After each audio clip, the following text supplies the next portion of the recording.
তাদের সুপারিশ আপনি নেন না, তাদের সুপারিশ নিয়ে তাদের সাথে আপনি আলোচনা করেন না, আপনি কাদের সুপারিশ নেন? আরে ভাই, আমি চলবো, মন্ত্রী এমপি কারা হবে, দেশ কারা চলবে, এগুলো করতে যায় তো শেখ হাসিনা ব্যবসায়ীদের পার্লামেন্ট বানায় ফেলছিল, বুকেসির পার্লামেন্ট বানিয়ে ফেলছিল।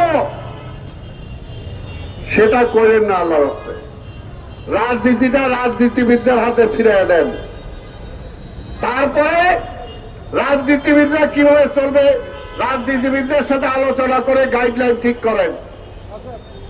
আমার ঘর আমি জানি না, আপনি প্ল্যান পাস করে দিয়ে দিবেন আর ওই অনুযায়ী চলবে, কাজে বুঝতে হবে এগুলো।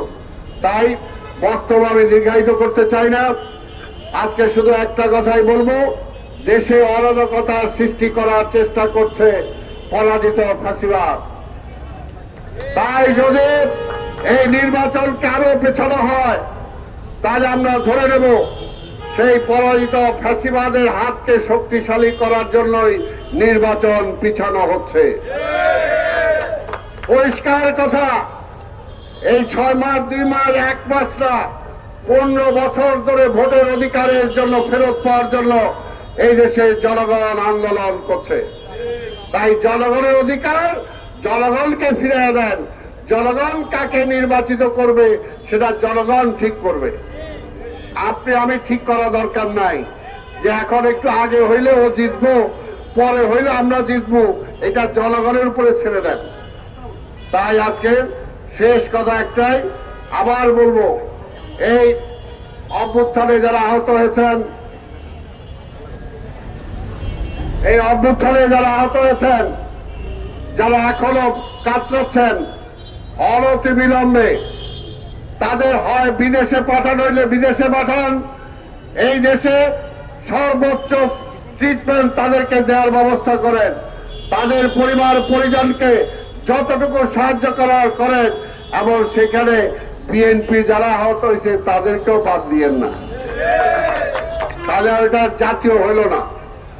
কাজে ওইটা আওয়ামী লীগ করছে, ওই মুক্তিযুদ্ধকে দলীয়করণ করতে চাইছে, এই অভ্যুত্থানকেও কেউ দলীয়করণ করতে চায় না। অভ্যুত্থানে যারা হয়েছে সে যে দলের হোক, অনেকে দল ছাড়া তাদেরকে আপনি পুনর্বাসনের ব্যবস্থা করেন।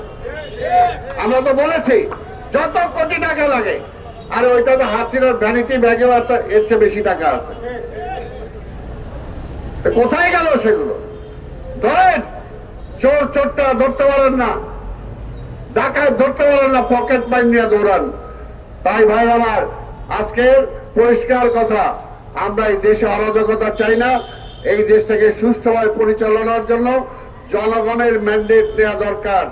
কাজে জনগণই ঠিক করবে এই দেশ কিভাবে চলবে, এবং সেটার জন্য নির্বাচন দরকার। সেই নির্বাচন কবে হবে সেই শিডিউলটা অ্যানাউন্স করেন। আপনাদের সবাইকে ধন্যবাদ।